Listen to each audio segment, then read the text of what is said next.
नमस्कार बच्चों, आप सबों का राणा बेसिक फिजिक्स में हार्दिक स्वागत है।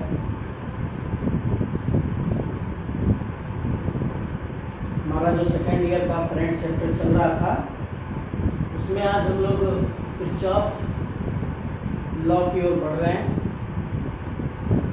आशा है कि आप सभी जो हमारे वीडियो को देखते होंगे, अच्छा अगर लगे तो सब्सक्राइब करना ना भूलें। सब्सक्राइब करें, लाइक करें।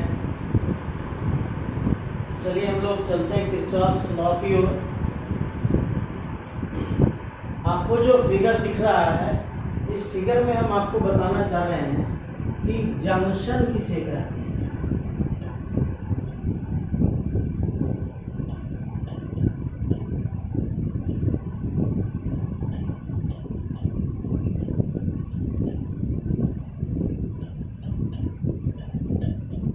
ये शब्द रेलगाड़ी में प्लेटफॉर्म के लिए प्रयोग होता था कि वैसा स्टेशन जहाँ से कम 2 रूट निकलती हो उसे जंक्शन कहते हैं। जैसे कि हमारा जमालपुर से एक रूट चली जाती है पटना की ओर, एक रूट चली जाती है बेगूसराय की ओर। तो अगर कम से कम 2 रूट निकलती हो तो उसको क्या कह देते हैं हम लोग? जंक्शन कह देते हैं। लेकिन हमारा जो सर्किट है, इस सर्किट यानी परिपथ, हम लोग जो परिपथ में शब्द जंक्शन का जो प्रयोग करते हैं वो प्रयोग करते हैं कि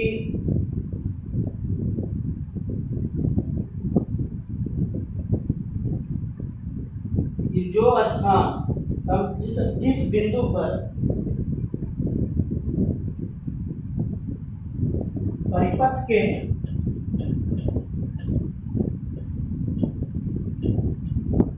जिस बिंदु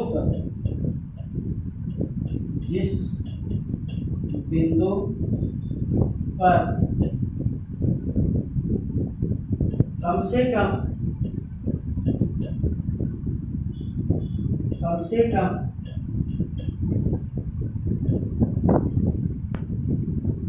3 तार मिलता हो,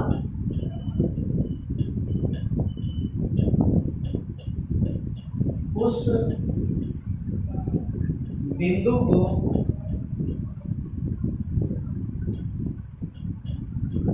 जंक्शन कहते हैं।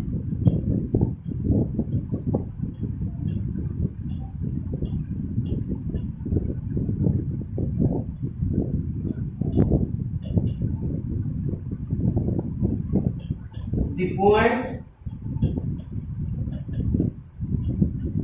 in circuit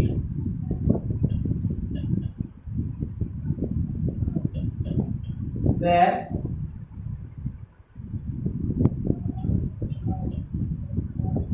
at least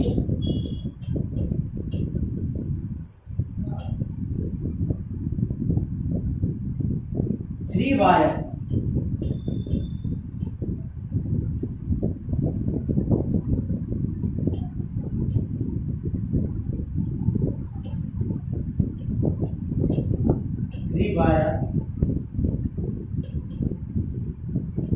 meets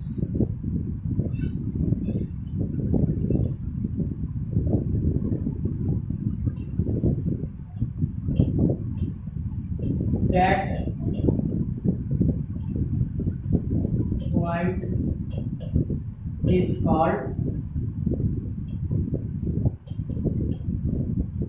junction. तो जहां वह बिंदु परिपथ में, वह बिंदु जहां कम से कम 3 तार का मिलन होता है, 3 कनेक्शन एक जगह इकट्ठा होता है, तो उस बिंदु को हम क्या कहते हैं? जंक्शन कहते हैं। लेकिन वैसा बिंदु जहां कम से कम 2 वायर मिल रहे हैं, ए point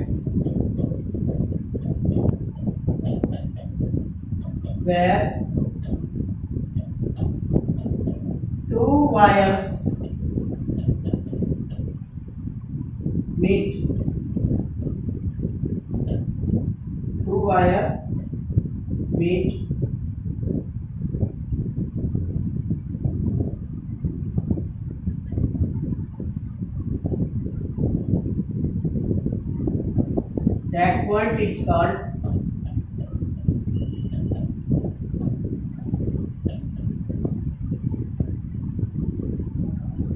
that point is called node, NODE, node. कि परिपथ में वह बिंदु जहां पर दो वायर मिल रहे हैं उसको हम क्या कहते हैं, नोड कहते हैं।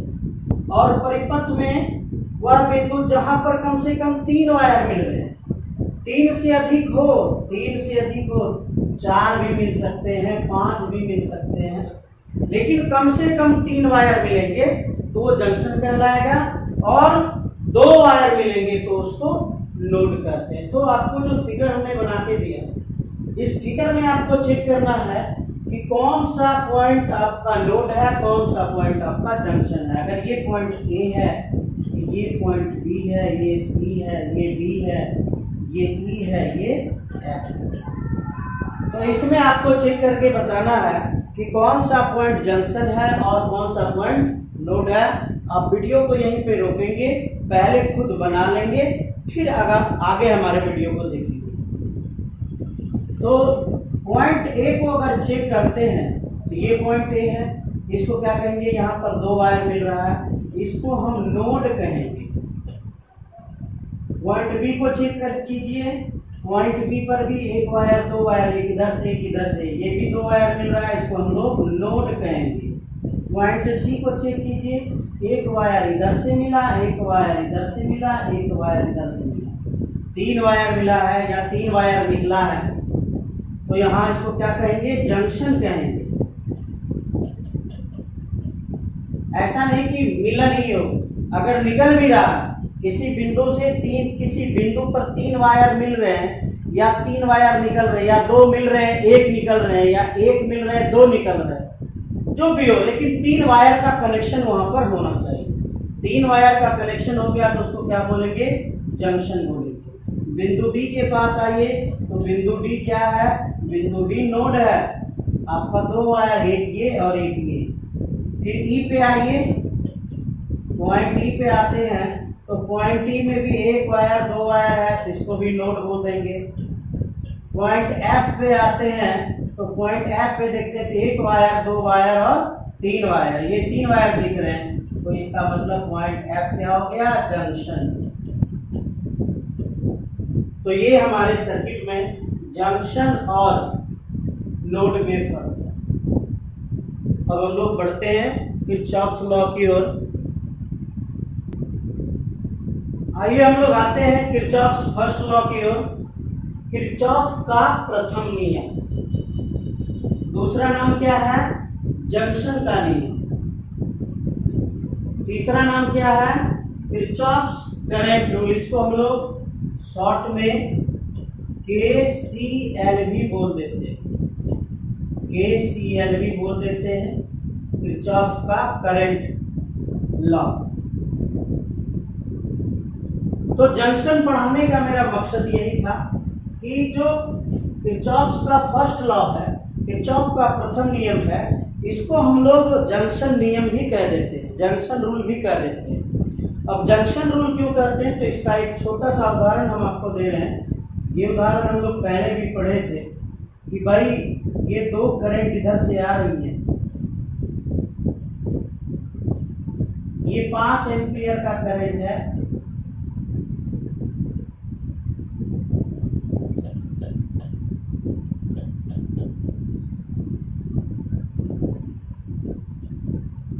ये 5 एम्पियर का करंट है, ये 3 एम्पियर का करंट है। अब आप खुद बताएं कि कितने एम्पियर का करंट बाहर निकलेगा। तो इसमें सीधा सा बात है, 5 एम्पियर प्लस 3 एम्पियर बराबर 8 एम्पियर का करंट बाहर निकलेगा। तो इसका जो रूल है कि भाई कोई जंक्शन है, किसी जंक्शन पर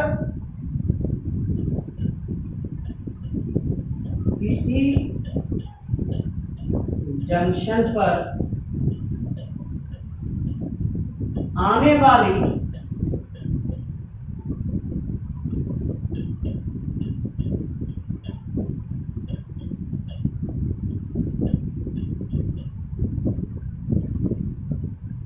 आने वाली धाराओं का योगफल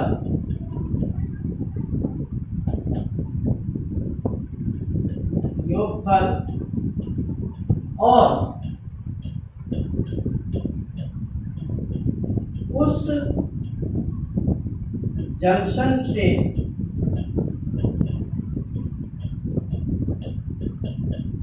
निकलने वाली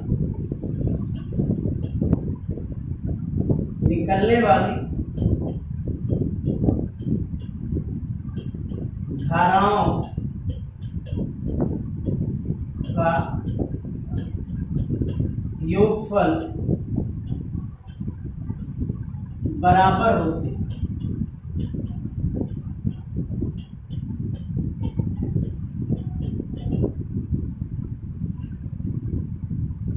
The sum of current entering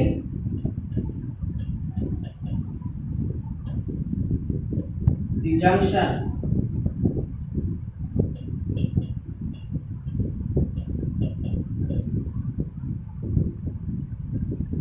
will be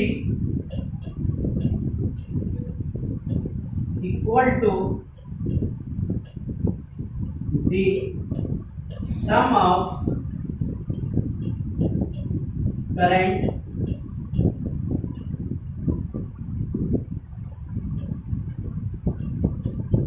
leaving the junction।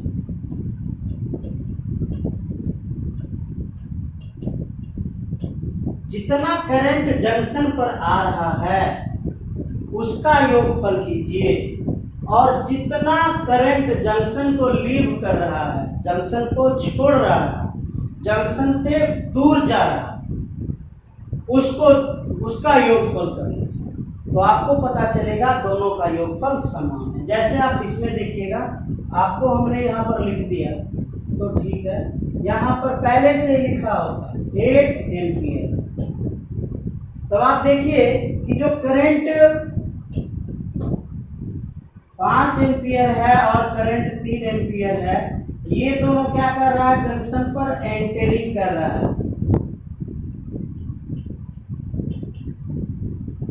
ये भी एंटर कर रहा है, लेकिन 8 एम्पियर का जो करंट है यह जंक्शन को लीव कर रहा है, जंक्शन को छोड़ रहा है। दोनों का योगफल देखिएगा तो 5 एम्पियर प्लस 3 एम्पियर, ये क्या कर रहा है, एंटर कर रहा है, इक्वल टू 8 एम्पियर, ये क्या कर रहा है, तो ये लीव कर रहा है। तो दोनों का योगफल हमेशा इक्वल होता है। आपको अगर इस फिगर से बताया गया तो आप ऐड करके कर दिए। अगर आपको यहीं पर दे देता कि भाई एक ये करंट है, एक ये करंट है, एक ये करंट है, एक ये करंट है, एक ये करंट है, ये करंट एंटर कर रहा है, ये करंट बाहर जा रहा है, ये एंटर कर रहा है, ये एंटर कर रहा है और ये भी एंटर कर रहा है। आप सोचिए कि 4 एंटर कर रहे हैं और एक बाहर जा रहा है। ये इसका नाम है I1, इसका नाम है I2, इसका नाम है I3, इसका नाम है I4, इसका नाम है I5। भाई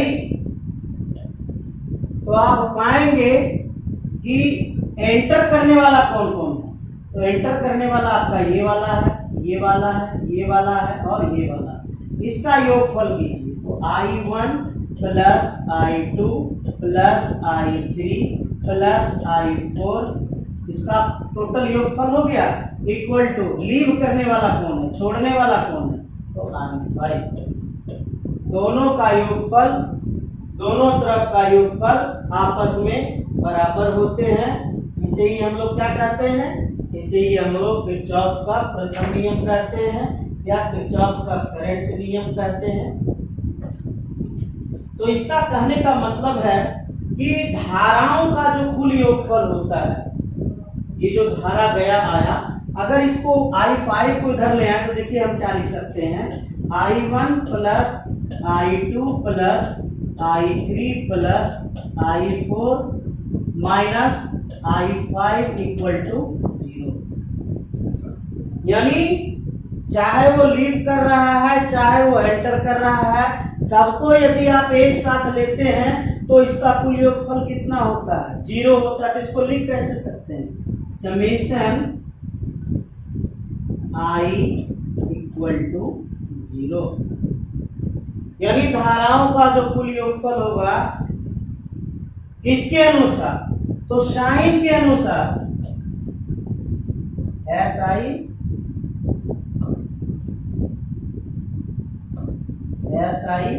GN, साइन के अनुसार। जो करंट एंटर करेगा, जो करंट एंटर करेगा मतलब जंक्शन के पास जाएगा, उसके लिए हम लोग पॉजिटिव यूज करेंगे, और जो करंट जंक्शन से दूर जाएगा उसके लिए हम लोग निगेटिव का प्रयोग करेंगे। कर तो रहे हैं हम लोग ऐड, यहाँ देखिए I के I5 के पहले प्लस का चिन्ह हम लोग कर तो रहे हैं ऐड, लेकिन ये जब साइन कन्वेंशन आता है, जब ये इधर आता है तो ये माइनस में आ जाता है। तो इसको हम लोग क्या कहते हैं कि जंक्शन पर आने वाली धारा और जाने वाली धारा सबों का कुल योगफल क्या होता है? 0 होता है। इसको हम लोग इस तरह भी लिख सकते हैं, देखिए plus minus I5 equal to 0। ये क्या हो रहा है? ये सब योगफल हो रहा है, सबका योगफल हो रहा है। तो योगफल के लिए हम लोग किसका प्रयोग करते हैं? समेशन का। तो समेशन I इक्वल टू 0, ये आपका क्या है? किरचॉफ का फर्स्ट लॉ। और जो फर्स्ट लॉ है ये किस पर निर्भर करता है? कंजर्वेशन ऑफ चार्ज पर निर्भर करता है।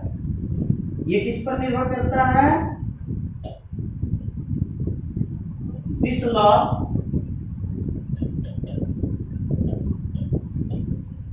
Is based on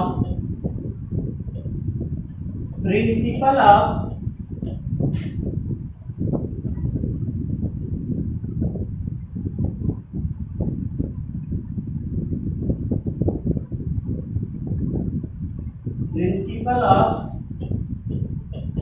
conservation of charges. किस पर?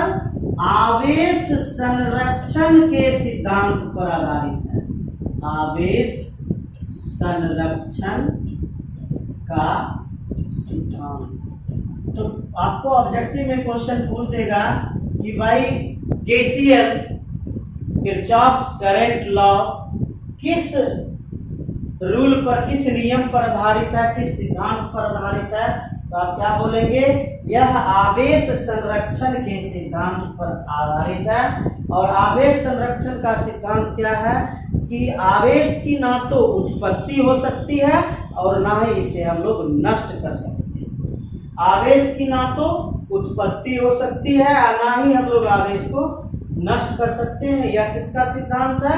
यह आवेश संरक्षण का सिद्धांत है। तो ये था आपका किरचॉफ्स फर्स्ट लॉ। इसका आपको एक उदाहरण देते हैं कि भाई इस तरह से एक वायर था, ऐसे तीर था, ऐसे तीर था, फिर आपका ऐसे तीर था और ऐसे। यहां लिखा हुआ था 7 एम्पियर, यहां लिखा हुआ था 5 एम्पियर, यहां लिखा हुआ था 6 एम्पियर, यहां लिखा हुआ था I। और आपको कह रहा है कि find the value of I, find the value of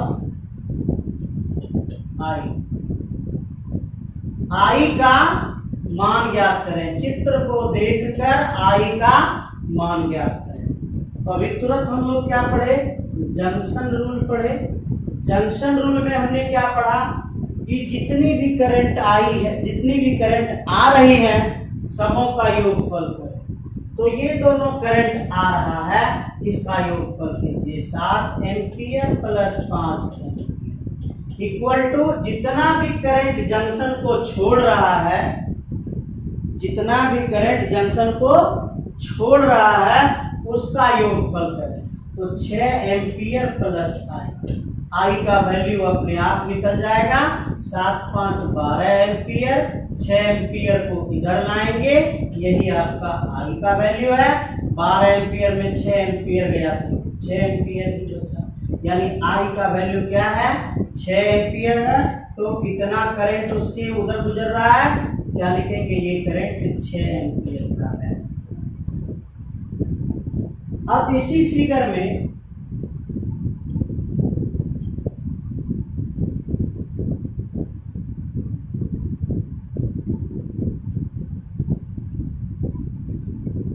आपको यहां दिया 7 एम्पियर, यहां दिया 5 एम्पियर, यहां दे दिया 13 एम्पियर, और इसके बारे में पूछा, ये करंट आई है, कहता है आई का वैल्यू ज्ञात करें, आई का मान ज्ञात करें। तो ये आपका जंक्शन हो गया, जंक्शन हो गया। तो आने वाली धारा 7 एम्पियर जो 5 एम्पियर, ये आने वाली धारा है, ये धारा और ये धारा दोनों आने वाली है। तो 7 एम्पियर जोड़ 5 एम्पियर बराबर, अब देखिए छोड़ने वाली धारा एक 13 एम्पियर है और एक 1 एम्पियर। अब क्या करें, 13 एम्पियर एक आई 1 एम्पियर लिख दिए, छोड़ने वाली धारा कौन है 13 एम्पियर और आई है। तो 7 5 12 एम्पियर, 13 एम्पियर उधर से आया तो माइनस में आया 13 एम्पियर बराबर क्या मिला आपको, आई मिला। तो आई का वैल्यू कितना मिला आपको, -1 एम्पियर मिला। धारा कभी माइनस में तो होता नहीं है, इसका मतलब है कि हमने जो ये जो दिशा दिया हुआ है ये गलत दिशा दिया हुआ है। यहाँ पर अगर हम लिखते हैं आई बराबर -1 एम्पियर, तो धारा कभी माइनस में होता नहीं, इसको तो 1 एम्पियर लिख नहीं सकते, -1 एम्पियर। तब क्या करेंगे, हम इसकी दिशा को पलट देंगे। क्या करेंगे, हम इसकी दिशा को पलट देंगे, दिशा को उलट देंगे, दिशा को अपोजिट कर देंगे, उल्टा कर देंगे। जब दिशा को हम उल्टा कर दिए तो ये करंट कौन सा हो गया, जाने वाला करंट हो गया, ये जंक्शन पर पहुंचने वाला करंट हो गया। आप जोड़ के देखिए तो 7 5 12 1 13, तो जंक्शन पर जाने वाला करंट कितना है 13 है, और छोड़ने वाला कितना करंट है 13 एम्पियर है। दोनों का मान बराबर हो गया। अब आपका किरचॉफ्स लॉ सही हो गया। यही आपका किरचॉफ्स का फर्स्ट लॉ, जो कि किस पर निर्भर करता है, आवेश के संरक्षण सिद्धांत पर निर्भर करता है। आइए हम लोग किरचॉफ्स के दूसरे नियम को पढ़ते हैं। किरचॉफ का द्वितीय नियम कहते हैं, इसको लूप नियम भी कहते हैं, इसको वोल्टता का नियम भी कहते हैं। इसका 3 नाम, जिस तरह पहले का 3 नाम था उसी तरह इसका भी 3 नाम है। क्या, किरचॉफ का द्वितीय नियम, लूप रूल, या किरचॉफ का वोल्टता का नियम। इसको वोल्टता का नियम के कारण इसका नाम क्या पड़ा, केवीएल पड़ा। और इसका क्या कहना है कि दी algebraic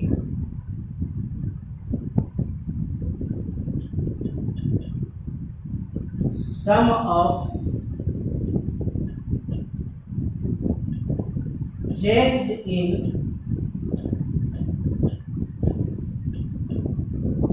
potential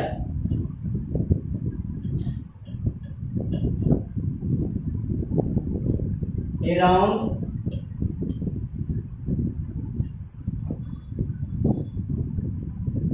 a closed loop, the algebraic sum of change in potential around a closed loop will be equal to, या is equal to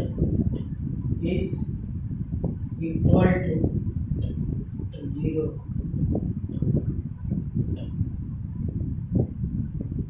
किसी बंद परिपथ में, किसी बंद परिपथ में, ये कौन है? क्लोज्ड लूप है, बंद परिपथ। किसी बंद परिपथ में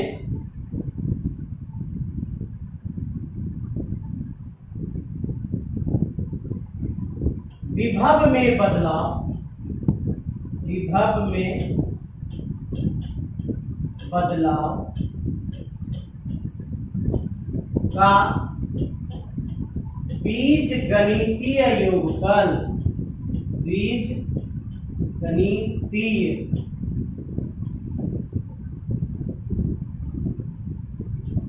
गणितीय योगफल शून्य होता है।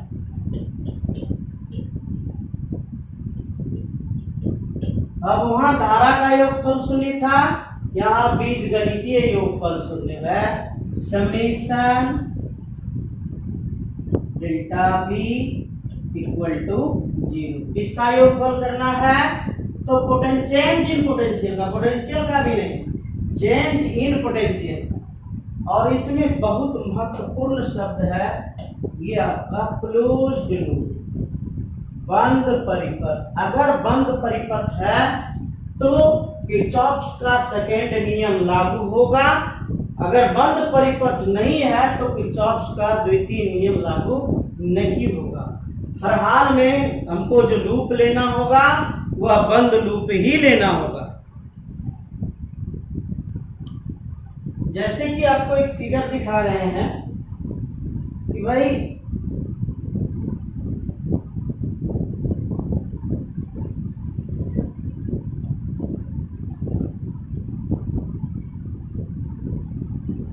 ये एक लूप है और ये A B C D, A B C और डी। तो अगर इसको हम क्लोज्ड परिपथ लेना चाहें, इसको अगर हम बंद परिपथ लिखना चाहते हैं तो लिखेंगे कैसे? A B C D, A B C D. हम लोग यहीं तक है, ये तो खुला हुआ ही रह गया, तो लास्ट में इसको भी क्लोज करना पड़ेगा। लास्ट में हमें कहाँ पहुंचना होगा?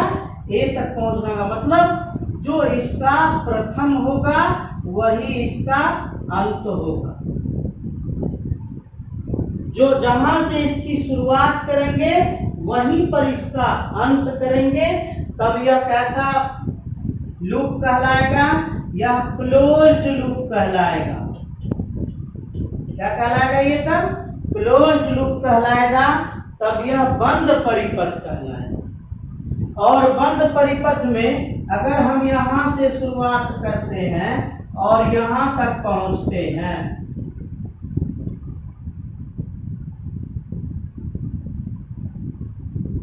तो आप देखिएगा कि लास्टली हम कहां पहुंचे? ए से शुरुआत किए, ए से शुरुआत किए, बढ़ते बढ़ते कहां पहुंच गए? ए पर ही पहुंचे। तो भी A minus B A equal to क्या होगा? 0 होगा। Initial and final. क्यों भाई? कि जो पोटेंशियल डिफरेंस है, potential difference does not depend on path.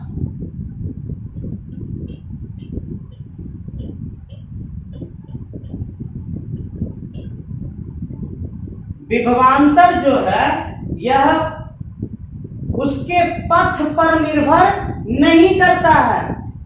Potential difference पथ पर निर्भर नहीं करता है, तो किस पर निर्भर करता है? It only depends on initial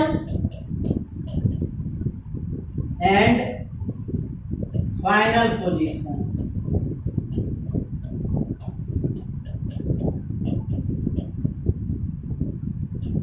तो यह किस पर निर्भर करता है? यह प्रारंभिक बिंदु और अंतिम बिंदु पर निर्भर करता है। अंतिम घटाव प्रारंभिक हमको करना है, तो अंत में आपका ए आया है, अंत में आपका ए आया है, तो इसको क्या लिखेंगे, बी ए लिखेंगे। प्रारंभ में आपका ए आया है तो क्या लिखेंगे, बी ए लिखेंगे। लिखते क्या है, अंतिम घटाव प्रारंभिक बी ए माइनस बी ए। अगर बी ए का मान 5 है तो इस बी ए का भी मान 5 वोल्ट ही होगा। 5 वोल्ट घटाओ 5 वोल्ट बराबर क्या होगा, 0 होगा। तो इसका जो अलजेब्रिक सम है, बीजगणितीय योगफल है, इसके बीजगणितीय योगफल में पोटेंशियल डिफरेंस का जो मान होता है वह कितना होता है, वह 0 होता है। और यह किस सिद्धांत पर आधारित है, यह ऊर्जा संरक्षण सिद्धांत पर आधारित है। ऊर्जा संरक्षण सिद्धांत पर आधारित। आपसे पूछेगा कि किरचॉफ का सेकेंड नियम, किरचॉफ का द्वितीय नियम किस सिद्धांत पर आधारित है, तो किरचॉफ का द्वितीय नियम ऊर्जा संरक्षण सिद्धांत पर आधारित है। Conservation of energy, conservation of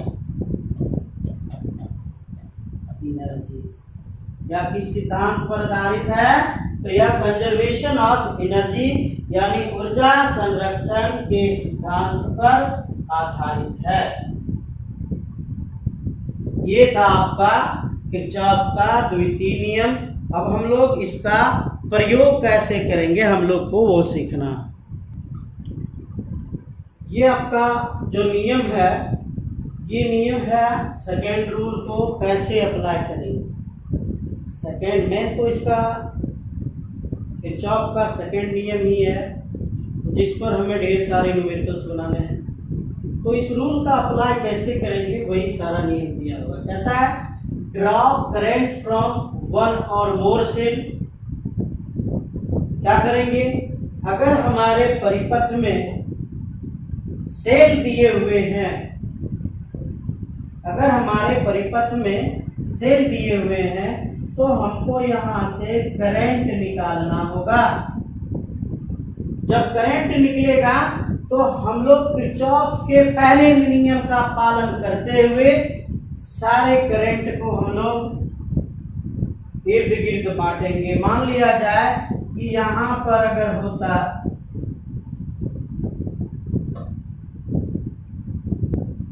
यहां पर ऐसे करके होता, तो जो करंट आई निकला वो करंट आई यहां भी पहुंचा, लेकिन इस बिंदु पर करंट दो भाग में बटा। एक भाग I1 इधर चला गया, एक भाग I2 इधर चला गया। I1 आपका यहां पर पहुंचा, I1 आपका यहां पर पहुंचा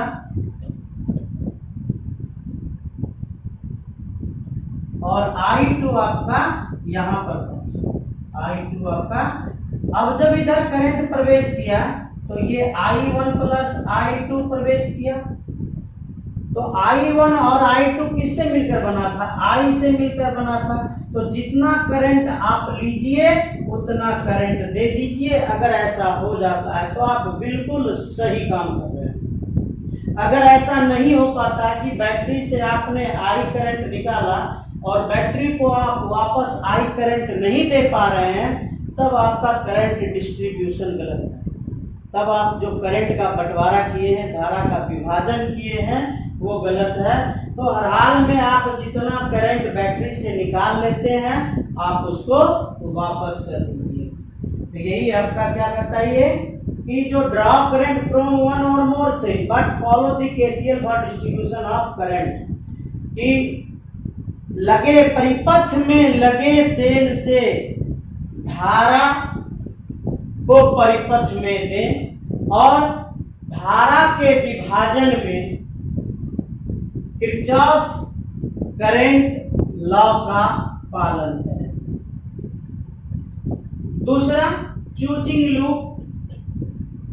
तो हम लोग ऐसा लूप को चुनेंगे कि वह लूप कैसा होना चाहिए, क्लोज होना चाहिए। इसको भी हम पीछे बताए थे कि अगर हम लूप को चुन रहे हैं A B C D तो हमको A तक पहुंचना होगा, लेकिन यहाँ पर आपको दो अलग अलग है, A B C D है, इसको लिख लेते हैं E, इसको लिख लेते हैं F। तो आपको क्या करना है यहाँ पर, यहाँ जो हम लोग लूप को चुनेंगे,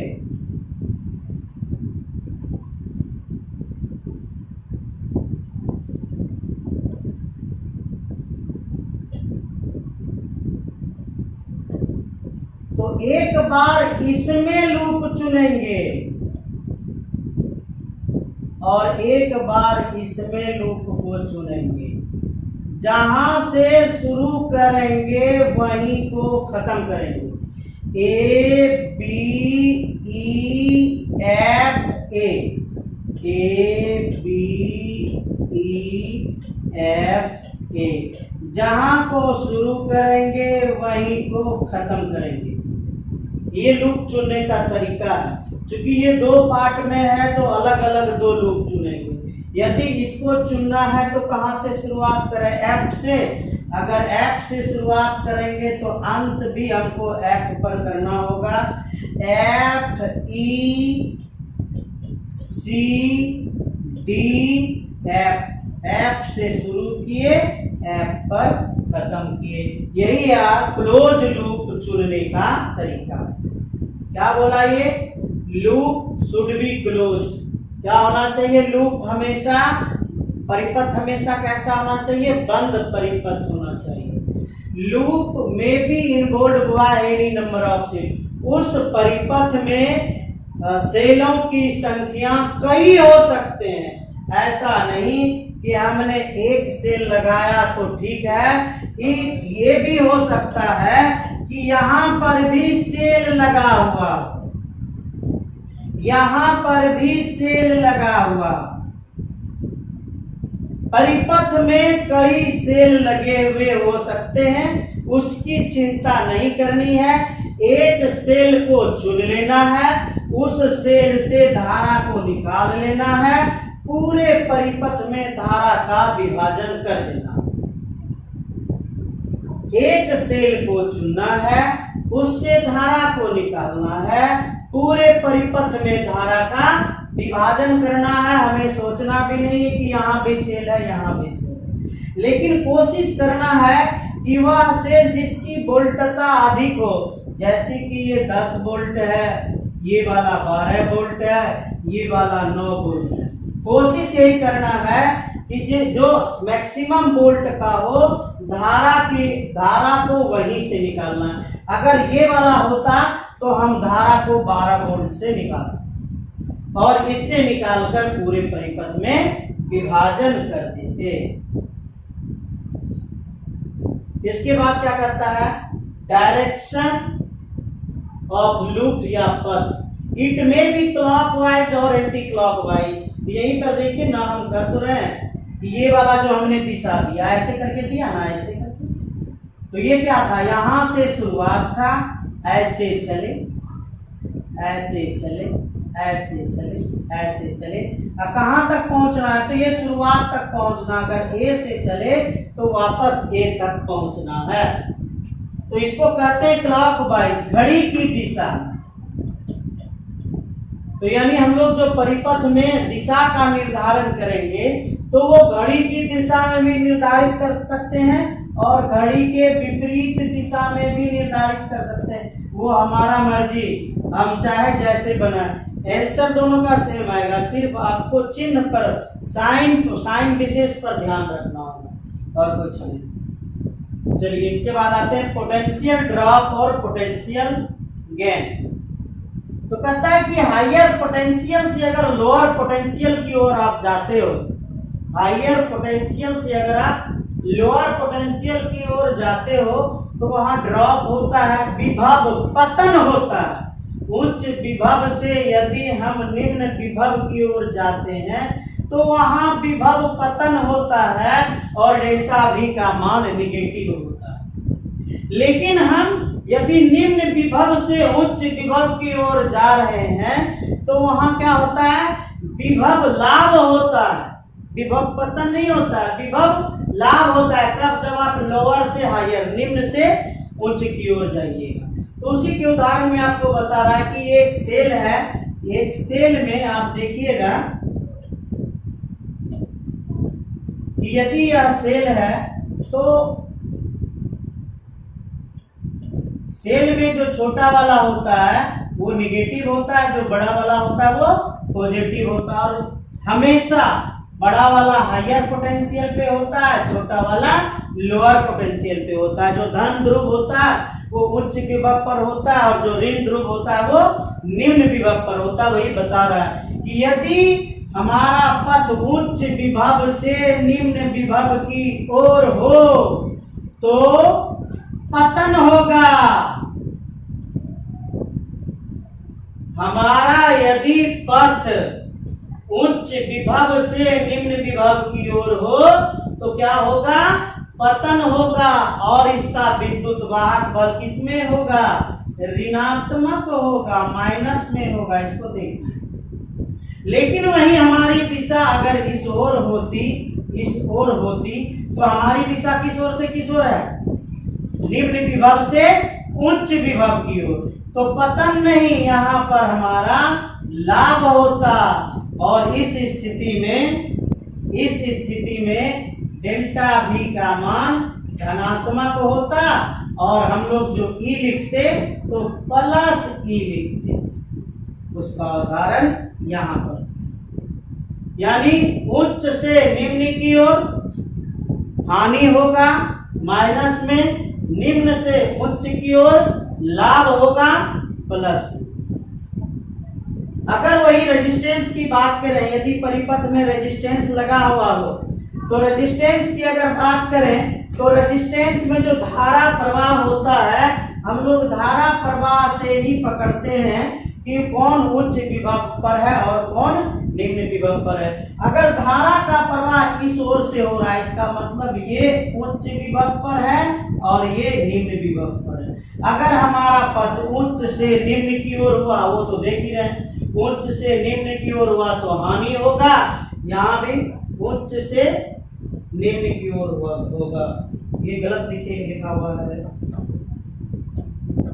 अगर उच्च से निम्न की ओर होगा तो ये आपका माइनस में होगा, माइनस IR। और अगर निम्न से उच्च में होगा तो ये प्लस में होगा, ये प्लस में होगा। तो धारा के प्रवाह से हम लोग समझते हैं कि उच्च विभव और निम्न विभव कौन है, किसमें? रेजिस्टेंस में। अगर धारा का प्रवाह इस दिशा में है, इसका मतलब इधर उच्च विभव है, उधर निम्न विभव है, तभी धारा इधर से उस ओर जा रहा है। तो उच्च, अगर ये पथ उच्च विभव से निम्न विभव की ओर बन रहा है तो विभव का पतन होगा, पतन होगा तो माइनस में लिखेंगे। सेम फिगर ये है, धारा का प्रवाह इधर से हो रहा है, ये उच्च विभव है, ये निम्न विभव है, लेकिन हमारा पथ इस ओर है। पथ किस ओर है? निम्न विभव से उच्च विभव की ओर। निम्न विभव से उच्च विभव की ओर होगा तो विभव लाभ होगा, विभव लाभ होगा तो परिपथ में हम लोग क्या लिखेंगे? Plus IR। आज आपको टोटल नियम पढ़ा दी। इस नियम पर इसका क्या प्रयोग होता है, परिपथ में हम लोग इसके न्यूमेरिकल्स को कैसे बनाएंगे, ये आपको हम कल बताएंगे, अगले लेक्चर में आपको बताएंगे। धन्यवाद बच्चों, पढ़िए, मन से पढ़िए, अच्छे से पढ़िए।